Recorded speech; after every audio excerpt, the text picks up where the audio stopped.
with communication. So the IAP model, it was born from my relationship with my husband. We've been together for 13 years now. And I think the easiest way to explain it is when I talk about like the argument that led to it all. Um, there was this day that I was really frustrated with him. I don't know, I cannot remember what the argument was about. But I left the room. My intention for that was to communicate to him that your ass better follow me to show me that you care, right? So with my action of leaving the room, the expectation was that you're going to follow me to show me that you care. He didn't follow me, and it didn't go well. uh, but then I kind of asked him, like, why did you not follow me? And he said, well, you left the room, you created space.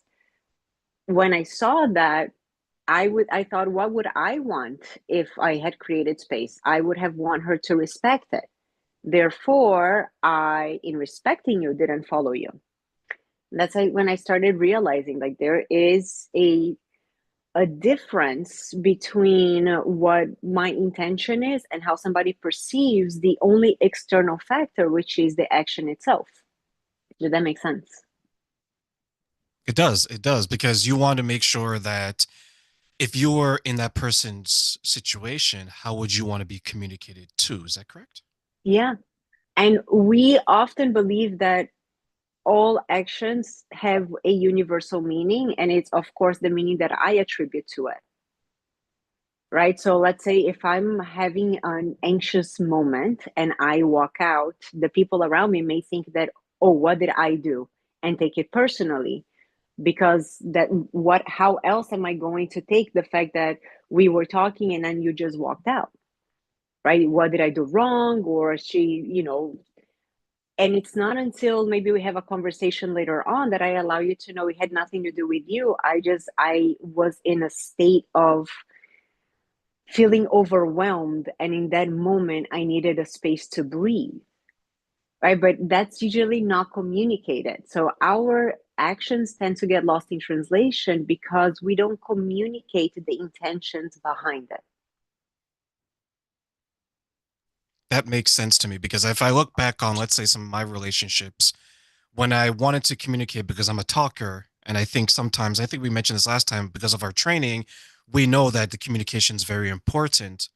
I look at some people when they've started to walk away. I wonder then, in hindsight, is it because they're upset? Is it because they don't like what they're hearing? Or is it that they need time, or maybe a combination of the three?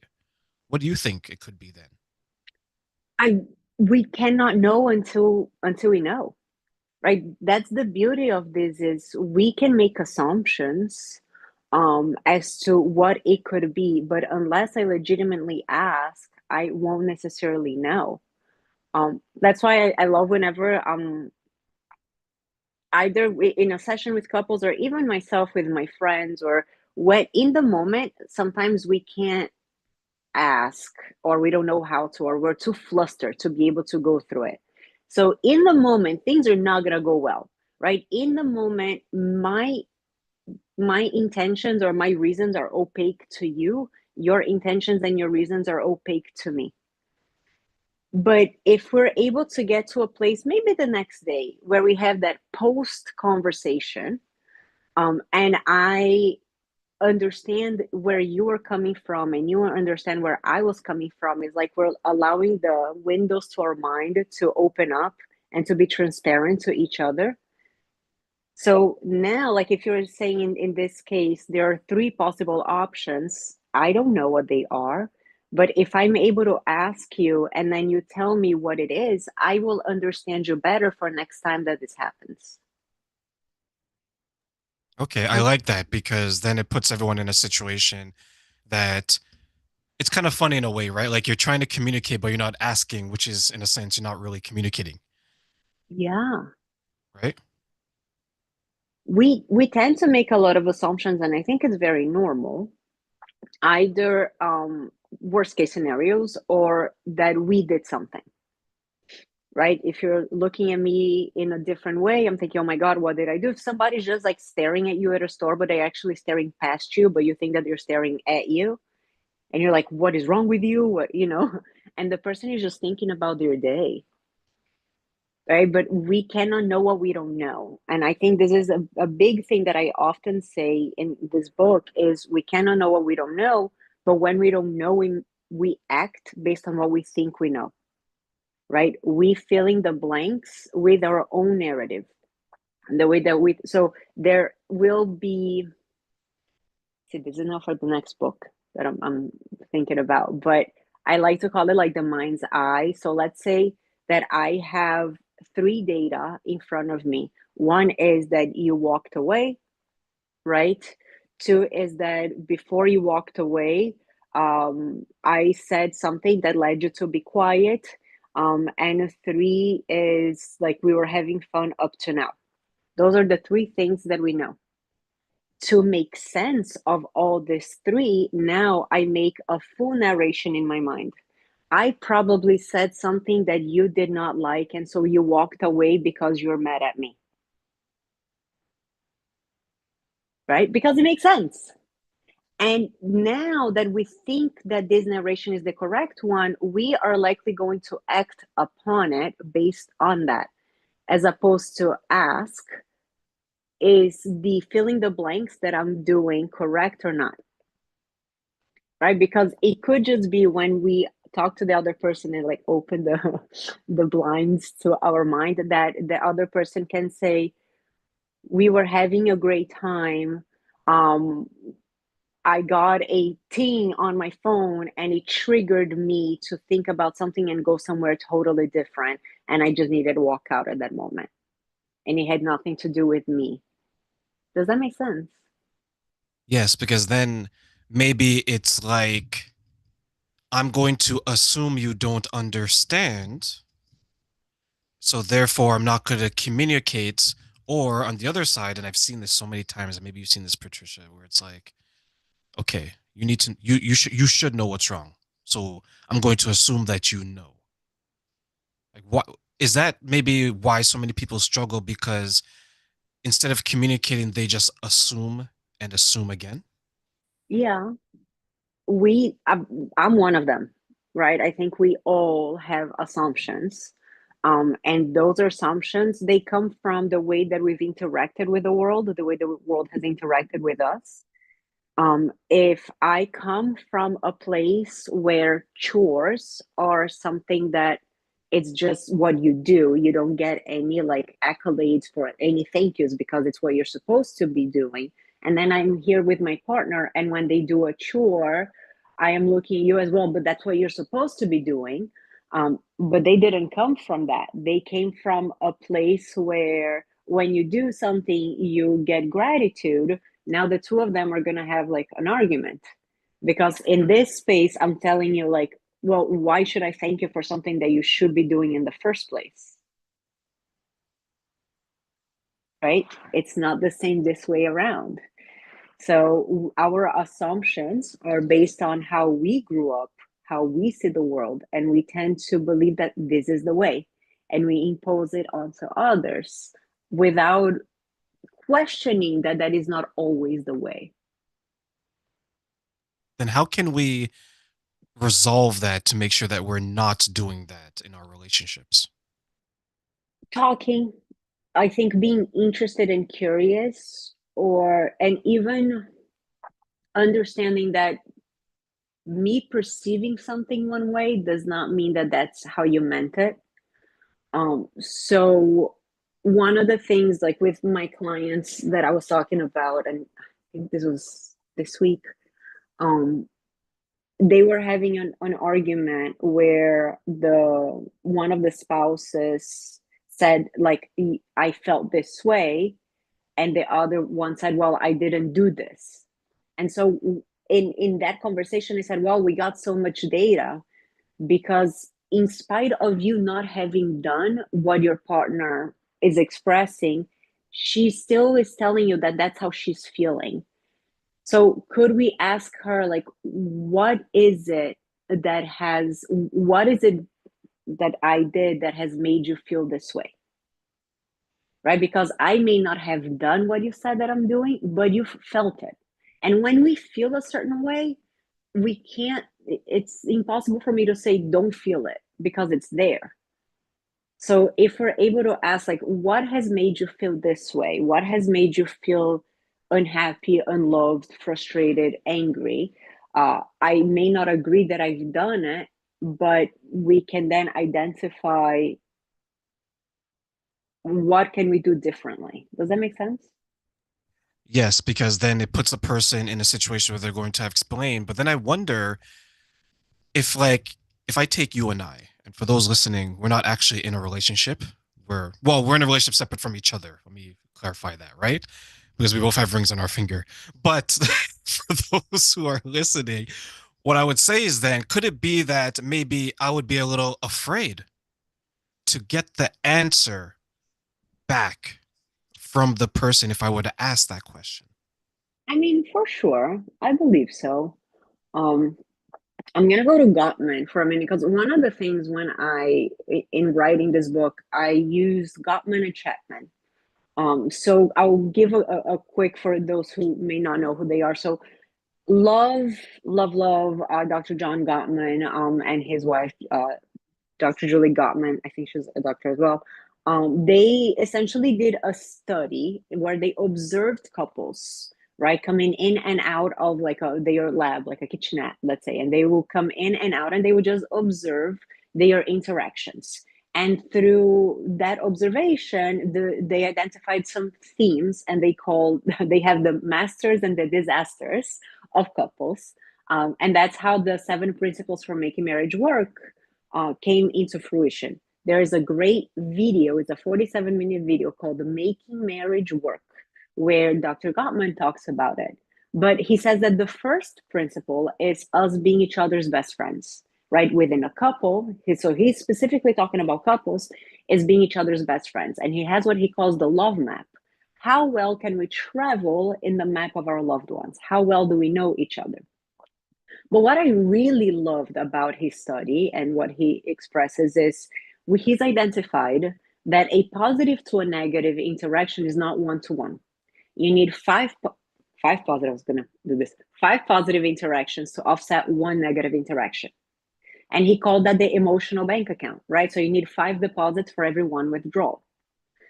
I then talk about Chapman's love languages. So we have words of affirmation, acts of service, gift giving or receiving, quality time, and touch. I say that those are the deposits that we use. We use the IAP as the currency exchange. So I even have a currency exchange worksheet in the book. And I recently did this with this clients in session, which is what? Define for me what is your or one partner's definition of the love languages. So for one partner, quality time meant going out, going on a date. For the other partner, quality time meant staying home, watching TV. For one partner, words of affirmation meant say that I love you every day. For the other partner, it meant encouragement, right? So even their acts of service were different. So when I just talk about love language, oh, my love language is quality time, but I don't go insofar as to define or see if our quality time means the same thing. My deposit may not be landing in your emotional bank account. Does that make sense? Yes, because I'm familiar with the five love languages, and like for mine, it would be words of affirmation, quality time, where my partner's is receiving gifts, right? Is act services, but she likes words of affirmation as well. But to your point, and I'm glad that you give that example because I look for encouragement, right? You've done something well, thank you for being able to do this for me. But when I trace it back and I figure it out, it's because growing up I didn't hear that. Yeah. So that's where I found out, right? Whereas receiving gifts was something that was used to cover up insecurities or shortcomings of the family unit. So I grew to not like it because I always associated it with something bad instead of something good. So Yeah. as you pointed out, right, if we don't define it, we may put ourselves in a situation where we don't communicate properly to our partner that we want to receive it and how to receive it. And if we don't speak up, they may be doing something that they think is so amazing. And to us, it's kind of like blah, right? Yeah. And it becomes a withdrawal even. I had this couple, this was a while back, that the the husband went through great lengths to get this like purse for her birthday. And what, like identifying the style she wanted. So it's like he went through this because to him, gift giving is his way of showing love. Gift receiving is not her way of receiving love, right? What she wanted was words of affirmation and quality time. So when she received the gift, he imagined that it would be a lump sum deposit in their emotional bank account. But the currency exchange didn't translate. And so when she got it, she was like, oh, it's so beautiful, and put it to the side. And then it became a withdrawal for him because he has certain expectations of what her reaction would be. Yeah. So is that then the responsibility of the person who is doing the act, or the responsibility of the person receiving it, or maybe a little bit of column A and a little bit of column B? I think it's both. I think as us getting to know one another, right? Like, so you can only know the deposits that land for me if I am able to tell you them. And I can only know the deposits that land for you if you tell me that, right? So if we're able to express to one another our likes and dislikes, what I need from you to give you what you need. I love using that question, especially for boundary purposes, right? What I need from you to give you what you need. Um, how do you want to be loved, right? So how can I love you in a way that you want to be loved? And how can you love me in a way that I want to be loved? It's kind of, let's go back to gift giving. Am I giving a gift that I know you want, or am I giving the gift that I want to give you? That's a question I had to learn to ask myself early on, because I would see something and it would remind me of the person. Back when I Mm-hmm. used to give gifts, right? I had to relearn how to give it because for my past couple of relationships, even though it's something that I wouldn't receive, they wanted it, right? So I had to learn that very early on. So what I did was I would start to ask questions and pick up on clues. But to your point, right? Like sometimes we see something, we're like, oh, okay, I think she's going to look good in this, but does she think she's going to look good in it? Right. And I think Yeah, that's the power of communication, because how many of us ask the question that way? What do you think? yeah. I really appreciate that. There are people that like they like to go through the process of gift giving and surprising the other, and I think there's nothing wrong with that. Like being thought of is really nice. I do think that there's the expectation, right? When we, if part of our love language is gift giving, part of the gift giving is the reaction of the person receiving it. If the person whom I'm giving a gift to is not a gift receiver, if I'm not aware of that, I'm going to be disappointed every time. If I'm aware of that, then I know that it's about me giving you the gift more than you receiving it. Because that's how I receive love, by giving that gift. Does that make sense? Yes, because now I'm imagining someone, they've worked hard, right? A lot of us work hard for our money. They go out and they get something, and then it doesn't meet the expectations that they have set for the gift to be received. You do that once, you get a little disappointed in yourself because the person didn't react the way you wanted to. And then instead of communicating that, you just try again, right? Act of insanity, doing the same thing over and over, expecting different result. Expecting You try a different. second Yeah. time, right? Now you're frustrated. You're like, why doesn't he like my gift? You're like, okay, I'm going to try one more time. Same thing. You try one more time. And now everyone is annoyed because this person has, in their own way, right? They kind of give you subtle clues. Maybe something else, right? Where you're, as on the other end, you're like, why doesn't he like my gift? Now you Yeah. have frustration, right? Do you see that then maybe creating a wedge between the two people in their relationship if that were to happen? It can if we don't listen to one another, right? Sometimes I'm so worried, so frustrated about one, not feeling heard, and two, I didn't do what you're accusing me of. They were so focused on the me that we're not listening to what our partner is saying. Um, one of the things that I talk about in the book, which is not an IAP thing, is just a general couples therapy, is reflecting, right? And the science of reflecting is repeating back to you what you said and what I understood from what you said, and then giving you the opportunity to tell me whether I need to be corrected or not. And when we reflect, it requires for us to listen. Because a lot of the times, when the other person is talking, I am not listening because I am thinking about my argument and how to defend myself. Right. So, one of the things that we can use is reflecting because we both, or more than one, want to be heard. And if we're not feeling heard, we're likely also not listening. But just like how there's different ways to show someone love, right? There's five that we're talking about right now. There's different ways to communicate your Mm-hmm. approval of something, your disapproval of something. So, what if someone's way of communication is not necessarily words, but it's their responses, their facial expressions, their body language? How do we then pursue in that situation? So that takes me to my husband and I grew up communicating differently, meaning that I am a more direct person, right? He is more diplomatic, let me put it that way.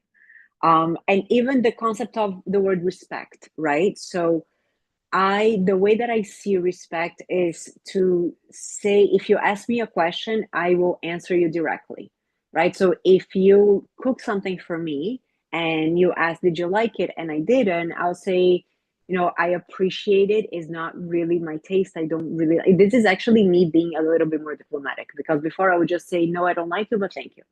Or I don't like it, but right. To me, that is respectful because I'm saying the truth, my truth, right? The word truth, like, it's very subjective. My husband learned more that being respectful is, you know, I really appreciate you. Thank you so much. This is delicious, right? Because I don't want to hurt your feelings. This is something so minute, it's not like a big deal. So he would, the way that he learned, that would be respectful. My way has actually been received as disrespect, right? So our vision, culturally speaking, when you're talking about mannerisms, culturally speaking, it can be very different. So our definition of how we communicate becomes important, right? As you're saying, like somebody who I have a client or me, you can see that I'm like, my hands are everywhere. I have a client that he says, like, I speak with my hands, and people think that I'm being aggressive, and I'm not. I'm just because I speak with my hands and I do this, they think that I'm combative or animated or like, and it's not. Is I'm impassioned. And so it requires us knowing the other person. How well do I know the other individual to know how they are taking something or whether I'm taking what they are doing or saying in the correct way. There's someone who she uses when something bothers her, she'll make like a light joke about it, right? So let's say, for example, to your point, right? Oh, you made this meal for me, ha ha ha. I feel like I'm a queen, but I didn't really enjoy it. She'll make a joke about it, and then the next day she'll mention it again. She'll make a light joke about it. So that's how she tries to communicate that something's bothering her because she doesn't want to come across like it's fully bothering her, but she'll mention it and then she'll kind of like laugh about it, but she'll always talk about it. And that's how I had to learn. That's how she would communicate. Because if something doesn't really bother her, she'll just say something along the lines is, well, you're late today, but it's not a big deal. You know how to change a couple of plans and that's it. You know that it bothered her, but she kind of soothed herself. She resolved it herself. If it's something that still bothers her, she'll mention it and like make a joke about it day after day after day without ever coming out and saying that terrain, this bothers me. Versus me now, if something bothers me, I'll say that, hey, do you have a moment? We'll talk. And I say, okay, this is the issue. I didn't appreciate this because of this. Right. And to your point, a lot of people are like, and you would think that you attacked them physically, right? Yeah, But they take it as an attack. And then sometimes I look back and I'm like, okay, the only people that I know that communicate this way consistently are people who work on the different forms of communication. So I'm wondering, is it because our experiences in the field and with other people, or is it maybe something that we're just better than a lot of people at and we've learned like so many others? What do you think? I think that again, I'll go back to the concept of culture, right? And culture is not just in relationship to uh, religion, nationality, and race, but also the culture of the household. Where if I look at you a certain way, you know what the look means. Like my husband, I feel like sometimes he knows me better than I know myself. Just in how I breathe, he will know if I'm okay or I'm not, and vice versa, right? But that's just because we've gotten to know each other so well. But I do think that there are meanings associated to certain mannerisms, certain things that we do, that if we are in that household or within that culture, we all know the meaning associated to that. And we don't tend to talk about, I think, openly speaking about what is going on with us, our frustrations, or it's something new, right? Before we used to just put everything under the rug. We would use passive aggressiveness as a way to try to get you to understand why is it that I'm feeling this way without actually telling you, because just telling you, it could be fear, it could be maybe I'm being rude, I'm being vulnerable, or it's just uncomfortable and I don't know how to say it.